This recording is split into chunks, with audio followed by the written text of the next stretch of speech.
अपन बात करने जा रहे हैं मौलिक अधिकार फंडामेंटल राइट्स की।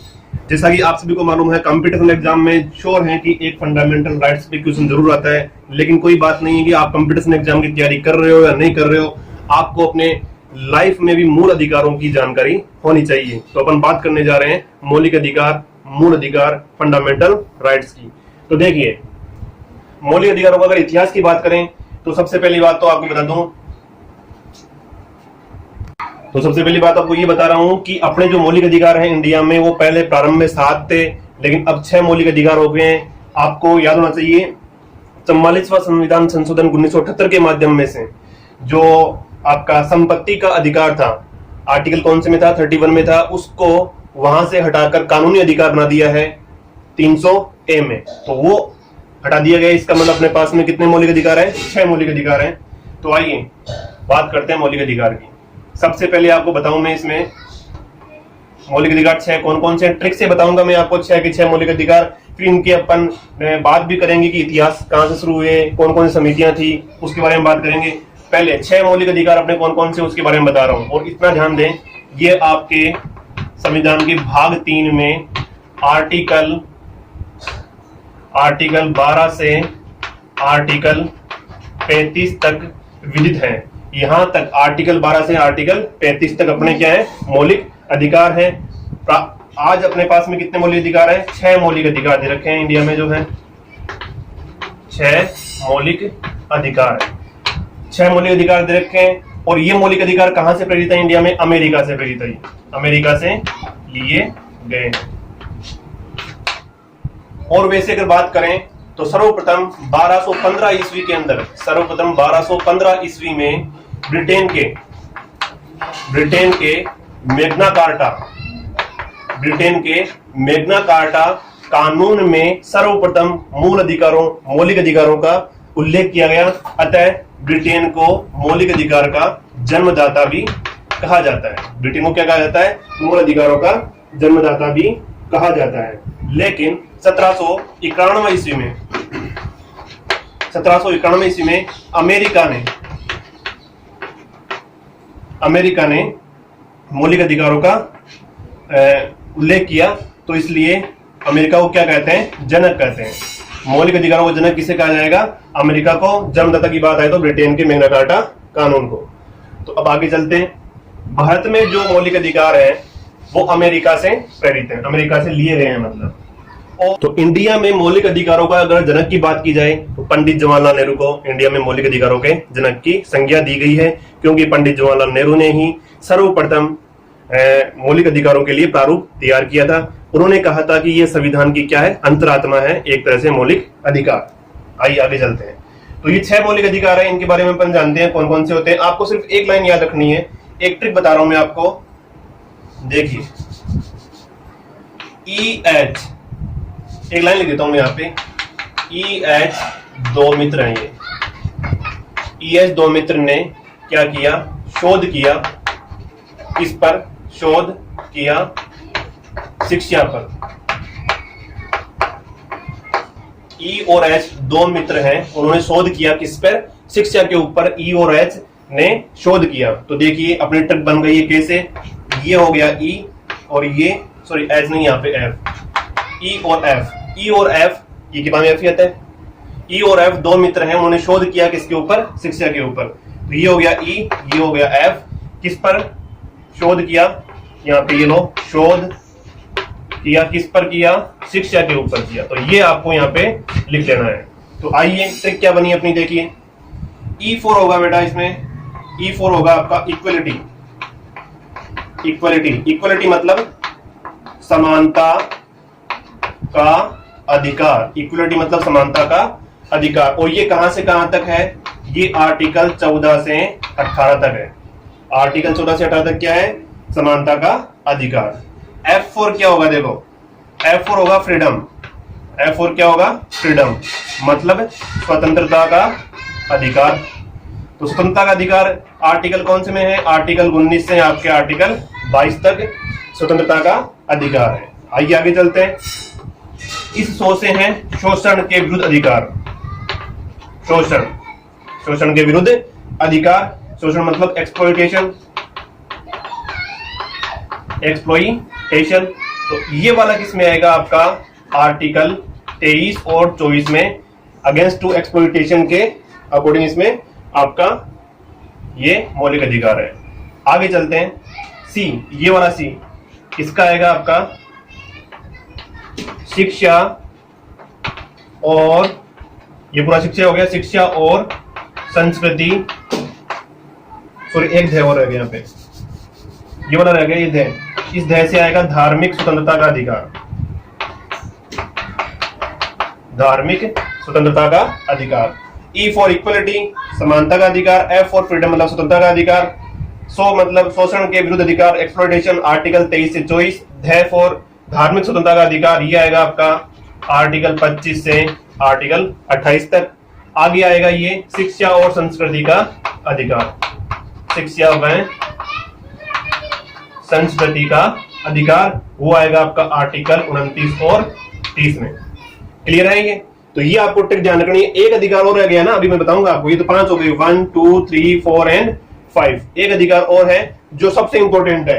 भीमराव अंबेडकर ने उस आर्टिकल जो अपना छठा मौलिक अधिकार है, संवैधानिक उपचारों का अधिकार, उसको संविधान की आत्मा हृदय की संज्ञा दी है। तो सबसे इंपॉर्टेंट है आपका संवैधानिक उपचारों का अधिकार।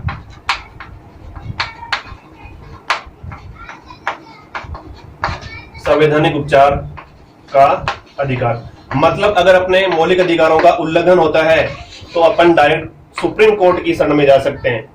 यह आपका आएगा आर्टिकल 32। देखिए आर्टिकल 29 30 यहाँ पे आ गए थे शिक्षा और संस्कृति में, आर्टिकल 32 आ गया, तो आर्टिकल 31 कहाँ गया? तो आर्टिकल 31 बेटा यहाँ पे चला गया। देखिए मैंने आपको पहले बताया कि आर्टिकल 31 था, वो क्या था? संपत्ति का अधिकार। अब ये अधिकार कहां चला गया? इसको क्या कर दिया? 44वां संविधान संशोधन, ठीक है, 44वां संविधान संशोधन 1978 के माध्यम से क्या कर दिया? इसको कहां डाल दिया गया? 300A में डाल दिया और इसको क्या बना दिया? कानूनी अधिकार बना दिया। तो ये आपके 6 के 6 आर्टिकल हो गए। इस लाइन से आप याद रखें, इक्वलिटी मतलब समानता का अधिकार, एफ फॉर फ्रीडम स्वतंत्रता का अधिकार, शो मतलब शोषण के विरुद्ध अधिकार, और ये आर्टिकल 23 हो गया। सी मतलब ये आपका ध्याय मतलब धार्मिक स्वतंत्रता का अधिकार, आर्टिकल 25-27, और शिक्षा मतलब शिक्षा व संस्कृति का अधिकार 29 और 23, और लास्ट छठवां था आपका संवैधानिक उपचारों का अधिकार। अगर अपने मौलिक अधिकारों का उल्लंघन होता है, अगर अपने मौलिक अधिकारों का उल्लंघन होता है तो अपन डायरेक्ट कहां जाएंगे? सुप्रीम कोर्ट जा सकते हैं। और सुप्रीम कोर्ट ने क्या किया है? अपने को 5 प्रकार की रिट दी है। अपने को 5 प्रकार की रिट देता है। क्या होती है वो रिट? पहला है इसमें आपके 5 प्रकार की रिट क्या है? एक तो है बंदी प्रत्यक्षीकरण। बंदी प्रत्यक्षीकरण मतलब जो बंदी है, जिसके ऊपर अपराध है, उसको सामने लाया जाए, उसके कोर्ट के समक्ष पेश किया जाए। बंदी प्रत्यक्षीकरण। परमादेश, तीसरा है परमादेश हो गया। फिर है प्रतिषेध, बंदी प्रत्यक्षीकरण, परमादेश, प्रतिषेध। फिर एक है इसमें उत्प्रेक्षण, नंबर 4 उत्प्रेक्षण, और नंबर 5 अधिकार परीक्षा। तो ये 5 प्रकार की रिट है जो सुप्रीम कोर्ट जारी कर सकता है अपने मौलिक अधिकारों के उल्लंघन पे। तो इस प्रकार से ये 6 के 6 अपने मौलिक अधिकार हो गए। अब आइए इनको डिस्क्राइब करते हैं तरीके से। और तो आइए मैंने दोबारा लिख दी, आपकी जो ट्रिक है वो EF, कोई 2 फ्रेंड है, उन्होंने शोध किया किसके ऊपर? शिक्षा के ऊपर शोध किया। और लास्ट में सबसे इंपोर्टेंट अपना जो मौलिक अधिकार है वो कौन सा आता है? संवैधानिक उपचारों का अधिकार। तो E फॉर इक्वलिटी समानता का अधिकार है, आर्टिकल 14 से 18 तक। F फॉर फ्रीडम स्वतंत्रता का अधिकार है, आर्टिकल 19 से 22 के अंदर। शो मतलब शोषण के विरुद्ध अधिकार है, एक्सप्लॉइटेशन, आर्टिकल 23 से 24 के अंदर। ध्याय मतलब धार्मिक स्वतंत्रता का अधिकार, आर्टिकल 25 से 28 में। शिक्षा मतलब शिक्षा और संस्कृति का अधिकार 29 और 30 में। संवैधानिक उपचारों का अधिकार आर्टिकल 32 में। तो आइए अब इनको देखते हैं इनमें क्या क्या होता है। पहला दे रहा हूं मैं ई वाला, समानता, समानता का अधिकार। और इसमें क्या क्या है वो बातें कर लेते हैं। इंपॉर्टेंट चीजें वो देंगे इसमें ना। समानता का अधिकार कहां से कहां तक है? आर्टिकल 14 से 18। तो आर्टिकल 14 में क्या है? देखो विधि के समक्ष समानता, विधि के समक्ष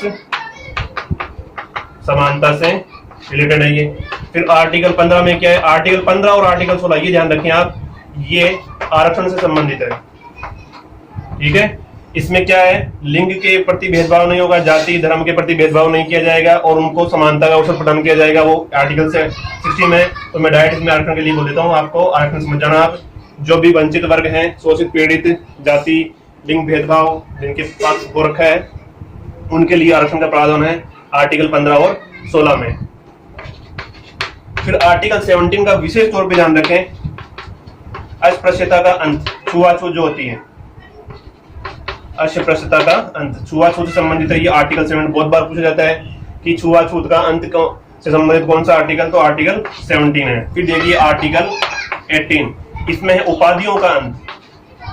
इसमें क्या आएगा, उपाधियों का अंत आएगा। उपाधियां मतलब आप उपाधि नहीं ले सकती जब तक कि आपको प्रेसिडेंट की परमिशन ना हो, सिर्फ छोड़कर किसको, शिक्षा व सेना को छोड़कर। फिर सेना में ब्रिगेडियर होते हैं, सबकी रैंक होती है, तो उनको ये उनके लिए लागू नहीं होता है, शिक्षा और सेना के अलावा। बाकी सबके लिए क्या होता है, उपाधियों का अंत है। आप अगर बाहर किसी ने मान लो अच्छा काम किया है और विदेश से कोई आप उपाधि लेकर आ रहे हो किसी चीज की, किसी में सम्मान में लेके आ रहे हो, तो आपको पहले प्रेसिडेंट को इन्फॉर्म करना होगा, वहां से परमिशन लेनी पड़ेगी। तो ये आपके समानता के अधिकार में कौन से आ गए, 5 आर्टिकल आ गए, 14, 15, 16, 17 और 18।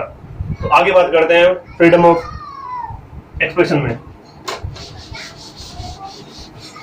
ये समानता की बात हो गई। अब स्वतंत्रता की बात देखिए,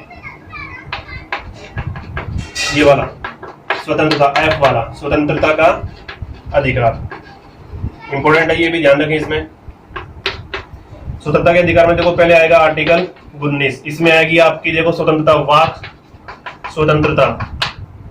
इसमें आर्टिकल 19 में आपको स्वतंत्रता 6 प्रकार की दी गई है। कितनी प्रकार की, 6 प्रकार की स्वतंत्रता दी गई है। एक तो वाक मतलब बोलने की आपको आजादी होगी, नंबर 2 बोलने की आजादी, और शांतिपूर्वक धरना देने की आजादी, शांतिपूर्वक धरना। नंबर 3 धरना दे दिया, धरना होगा, संगठन भी तो बनाएंगे बाद में, संगठन बनाने की आजादी, संगठन बनाने की आजादी। उसके बाद में नंबर 4 संगठन बना लिया तो फिर आप घूमने भी जाओगे ना, तो भ्रमण की आजादी, भ्रमण की आजादी। नंबर 5 भ्रमण कर लिया तो फिर वहां पे थक गए तो निवास भी तो करोगे, तो निवास की आजादी, कहीं पे भी आप निवास कर सकते हो इंडिया में। नंबर 6 निवास कर लिया तो कुछ खाने पीने के लिए, अपने पास में रोजमर्रा के कामकाज के लिए कुछ इनकम भी होनी चाहिए, तो उसके लिए क्या है, रोजगार की आजादी, कहीं भी आप रोजगार ले सकते हैं, तो ये हो गया रोजगार की आजादी। तो ये 6 प्रकार की अपने को स्वतंत्रता दे रखी है, वाक स्वतंत्रता, बोलने विचार की आजादी, शांतिपूर्वक धरना देने की आजादी, संगठन बनाने की आजादी, भ्रमण की आजादी, निवास की आजादी और रोजगार की आजादी आर्टिकल 19 में है। आगे चलते हैं आर्टिकल 20, आर्टिकल 20 और वो आपका आ जाएगा, हाँ ये तो फ्रीडम वाला चल रहा है तो ना। तो आर्टिकल 20 में क्या देखिए, आर्टिकल 20 में आपका आएगा अपराध, अपराधियों के प्रति है, इसमें अपराध के दोष सिद्धि संरक्षण के प्रति है ये, अपराध के दोष सिद्धि संरक्षण। कोई भी अगर अपराधी है, अपराध कर रहा है, तो उसके दोष में क्या क्या कानून होगा, वो कानून जब दोष किया है उसी के अकॉर्डिंग लगाया जाएगा। ऐसे नहीं हो कि जैसे आज किसी ने मान लो आज कोई अपराध कर रहा है, उसकी आज कानून में क्या सजा है, और वो जब रिजल्ट आता है 10 साल बाद में, तो वो कानून नहीं लगेगा, आज वाले लगेगा उसके, है ना। ये हो गया अपराध की दोष सिद्धि संरक्षण में। फिर आर्टिकल 21 बहुत इंपोर्टेंट है, वेरी वेरी इंपोर्टेंट, ध्यान रखें। भीमराव अंबेडकर ने इसको क्या बोला है, संविधान का मेरू, संविधान का मेघना कार्टा बोल देता हूं यहां पे, मेघना कार्टा या मेरुदंड बोला है इसको, मेरुदंड। संविधान का मेरुदंड बोला है किसने, आर्टिकल 21 को भीमराव अंबेडकर ने संविधान का मेघना कार्टा बोला है, मेरुदंड बोला है। देखिए क्यों क्यों बोला है, इसमें क्या होता है, ये आपका है प्राण एवं दैहिक स्वतंत्रता से संबंधित है। इसमें क्या होता है, इसमें वो विषय लिए गए हैं जिनमें क्या होता है कि एक गरिमापूर्ण जीवन व्यतीत नहीं किया जा सकता वो सारे जो विषय इसमें संबंधित है। जैसे मान लो इसमें एक सबसे इंपॉर्टेंट है कि इसमें एक शिक्षा को शामिल किया गया था। किसको शामिल किया गया था? शिक्षा को शामिल किया गया था 21A में, ठीक है, 21A में शामिल किया गया। और कौन सा संविधान संशोधन था ये? 86वां संविधान संशोधन 2002। 86वें संविधान संशोधन 2002 के माध्यम से, 86वें संविधान संशोधन 2002 के माध्यम से क्या किया गया? शिक्षा को इस आर्टिकल 21 में शामिल किया गया, क्योंकि शिक्षा के बिना भी जीवन गरिमापूर्ण नहीं होता है। शामिल किया गया, इसीलिए बोलते हैं देखो 1 अप्रैल 2010 से शिक्षा का अधिकार पूरे इंडिया में लागू हुआ। शिक्षा का राइट टू एजुकेशन ये इंडिया में लागू हुआ 1 अप्रैल 2010 से, लेकिन राजस्थान में ये लागू कब हुआ? 1 अप्रैल 2011 को। 1 साल बाद में ये कहां पे हुआ? राजस्थान में लागू हुआ राइट टू एजुकेशन। इसमें क्या होता है? शिक्षा के अधिकार में RTE में राइट टू एजुकेशन 1 अप्रैल 2010 से इंडिया में लागू हुआ। इसमें क्या होता है? 6 से 14 वर्ष के बच्चों को मुफ्त शिक्षा के लिए बोला गया है। 6 से 14 वर्ष के बच्चों के लिए ये शिक्षा से संबंधित है। ये आपका आर्टिकल 21 हो गया। अब देखिए आर्टिकल आपका 21 हो गया। आर्टिकल है आपका 22, वो है गिरफ्तारियों में संरक्षण। गिरफ्तारियों में संरक्षण, इसमें 2 प्रकार की गिरफ्तारी होती है। एक तो सामान्य गिरफ्तारी होती है, एक देखो सामान्य गिरफ्तारी मतलब जो कोई किसी ने अपराध कर लिया तो उसको पुलिस पकड़ के लेके जाएगी, वो सामान्य गिरफ्तारी हो गई। एक जब पुलिस आपको अपराध करने से पूर्व ही पकड़ ले तो वो क्या होता है? सामान्य गिरफ्तारी नहीं होती। उसमें क्या होता है? 3 महीने तक अपने को जेल में डाला जा सकता है। 3 महीने तक अपराधी को जेल में डाला जा सकता है, अपने को नहीं, मतलब 3 महीने तक अपराधी को जेल में डाला जा सकता है, सिर्फ शक के आधार पर, शांति व्यवस्था बनाए रखने के लिए। तो ये आर्टिकल 22 हो गया। तो यहां तक अपने कंप्लीट हो गए। अब है शोषण के विरुद्ध। ये शोषण है, यहाँ पे शोषण के विरुद्ध। इसमें देखिए आर्टिकल आएगा आपका एक तो 23 और एक आएगा आपका आर्टिकल 24। इसमें तो क्या है? आपका जो बेगार प्रथा है और बलात्संग में, मतलब जोर जबरदस्ती से किसी को श्रम करना, परिश्रम का पैसा नहीं देना, वो बलात्संग इसमें आते हैं। आर्टिकल 24 में क्या है? इस फोर्स से याद रखना, इस फोर्स से 14 वर्ष से कम आयु वाले बच्चों को कारखानों में काम का निषेध है। 14 वर्ष से कम आयु के बच्चे कारखाने में निषेध, यहाँ पे इतना लिख देता हूँ, निषेध मतलब उनको कार्य नहीं करवाया जाएगा। ये आर्टिकल 24 में हो गया। आगे देखिए, आगे आपका धार्मिक स्वतंत्रता का अधिकार। धार्मिक स्वतंत्रता इसमें देखिए कौन कौन से हैं? आर्टिकल 25, आर्टिकल 26, आर्टिकल 27 और आर्टिकल 28। आर्टिकल 25 में क्या है? आर्टिकल 25 में आप धर्म का प्रचार प्रसार कर सकते हैं और किसी भी धर्म को मान सकते हैं। याद रखें, सिख होते हैं ना, सिखों को कृपाण रखने का अधिकार कौन देता है? आर्टिकल 25, क्योंकि वो अपने धर्म का क्या कर रहे हैं? प्रचार और प्रसार कर रहे हैं। आर्टिकल 26 में क्या होगा? जो धार्मिक कार्य कर रहे हैं उसका प्रबंध कर सकते हैं। धार्मिक कार्य प्रबंध मतलब संस्था निर्माण कर सकते हैं। कुल मिला के संस्था का निर्माण कर सकते हैं, किसी भी संस्था संगठन निर्माण कर सकते हैं। और टैक्स माफी, जो भी धार्मिक कार्य हो जाए उसमें क्या होगा? टैक्स माफी होगी। और नंबर 28 में क्या होगा? राजकीय शिक्षण संस्थाओं में, राजकीय शिक्षण में धार्मिक शिक्षा की पाबंदी, धार्मिक शिक्षा की क्या रहेगी? पाबंदी रहेगी। इसमें राजकीय शिक्षण संस्थाओं में धार्मिक शिक्षा की पाबंदी रहेगी आर्टिकल 28 में। अब आइए आगे चलते हैं। तो धार्मिक हो गया। अब आगे आएगा शिक्षा एवं संस्कृति का अधिकार। बस कंप्लीट होने वाला है। शिक्षा व संस्कृति, ये आपका कौन कौन सा होगा? आर्टिकल 29 और आर्टिकल 30। इसमें देखिए क्या होता है? इसमें एक तो अल्पसंख्यकों के हितों का संरक्षण, अल्पसंख्यकों के हितों का क्या हो? संरक्षण होगा। इसमें अल्पसंख्यकों के हितों का संरक्षण किसमें होता है? आर्टिकल 29 में। फिर आर्टिकल 30 में क्या होगा? जो अल्पसंख्यक हैं वो क्या कर सकते हैं? उनके लिए शिक्षण संस्थाओं के प्रशासन का अधिकार, शिक्षण संस्थाओं के प्रशासन का अधिकार, शिक्षण संस्थाओं के प्रशासन का अधिकार किसमें, आर्टिकल 30 में। ये आपका शिक्षा और संस्कृति हो गया।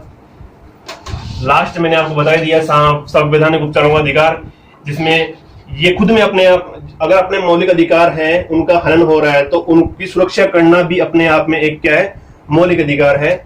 वो आपको संवैधानिक उपचारों का अधिकार है। उसका उल्लंघन होने पर अपन डायरेक्ट आ जाते हैं सुप्रीम कोर्ट में। सुप्रीम कोर्ट 5 प्रकार के क्रेडिट देता है, वो आपको मैंने पहले बता दिया। तो कुछ जानकारी ले लेते हैं, अन्य महत्वपूर्ण जानकारियां, अन्य महत्वपूर्ण बिंदु। पहली बात तो मौलिक अधिकार में संशोधन कौन कर सकता है? मौलिक अधिकारों में संशोधन की शक्ति किसे प्राप्त है? मौलिक अधिकारों में संशोधन की शक्ति है वो सिर्फ और सिर्फ संसद में है। इसमें है वो संसद में। और मौलिक अधिकारों का निलंबन कौन कर सकता है? निलंबन कर सकता है प्रेसिडेंट, राष्ट्रपति उसका निलंबन कर सकता है। और आपको मालूम होना चाहिए राष्ट्रपति आपातकाल लगाता है। राष्ट्रपति आपातकाल का कहां से कहां तक है? 352 से लेके 360 तक आपका आर्टिकल ये, इसमें क्या आपातकाल का विवरण है। 352 में कौन सा आपातकाल होता है? 352 में आपका आपातकाल होता है ये युद्ध की स्थिति। 356 वाला कौन सा होता है? राजतंत्र फेल हो गया। 60 में कौन सा होता है? वित्तीय आपात। तो ये आपातकाल आप ध्यान रखें। किसी भी आपातकाल में निलंबन होगा मौलिक अधिकारों का, वो कौन करेगा? राष्ट्रपति करेगा। और मौलिक अधिकारों का संरक्षण कौन करेगा? वो करेगा आपका सुप्रीम कोर्ट करेगा। अब देखिए आगे, कुछ ऐसे मौलिक अधिकार हैं जो आपातकाल में भी निलंबित नहीं होते। वे मौलिक अधिकार जो आपातकाल में निलंबित नहीं होते, आपातकाल में